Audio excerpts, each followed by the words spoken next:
नमस्कार मित्रांनो, पुन्हा एकदा आपले स्वागत आहे. मित्रांनो, आपल्याकडे एक मोठी बातमी.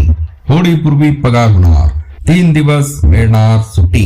कर्मचाऱ्यांसाठी राज्य सरकारचा महत्वाचा निर्णय जाणून घ्या व्हिडिओच्या माध्यमातून. त्याकरता व्हिडिओ शेवटपर्यंत पाहून चॅनलला आपण अजूनपर्यंत सबस्क्राईब करा नसेल तर सबस्क्राईब करून व्हिडिओला लाईक करा आणि ही मोठी बातमी आपल्या मित्र व परिवाराला सुद्धा शेअर करायला विसरू नका. मित्रांनो, 2026च्या होळी सणापूर्वी उत्तर प्रदेशचे मुख्यमंत्री योगी आदित्यनाथ यांनी रजा आणि पगाराबाबत अनेक मोठ्या घोषणा केल्या आहेत.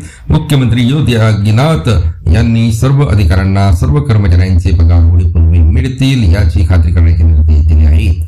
मुख्यमंत्र्यांनी त्यांना आउटसोर्स केलेले कामगार, कंत्राटी कामगार, स्वच्छता कामगारांसह सर्व कर्मचाऱ्यांना होळीपूर्वी मिळतील याची खात्री करण्याचे आवाहन केले. मुख्यमंत्री योगी म्हणाले की या संदर्भात कोणतीही निष्काळजीपणा सहन केला जाणार नाही. 28 फेब्रुवारी हा शनिवार कामकाजाचा दिवस म्हणून घोषित करण्यात आला आहे. 3 मार्च रोजी सर्व कर्मचाऱ्यांना सुट्टी असेल. 2, 3 आणि 4 मार्च रोजी होळीची सुट्टी असेल.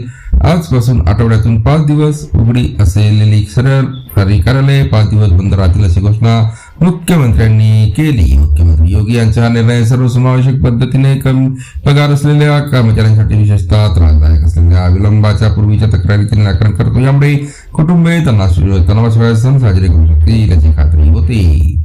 आणि आपल्या महाराष्ट्रामध्ये हा देवेंद्र फडणवीस किंवा निर्णय हे घेतील असे काही आहे का अशा पहा मित्रांनो. पुन्हा भेटूया नवीन अपडेट्स पुढच्या व्हिडिओमध्ये. धन्यवाद.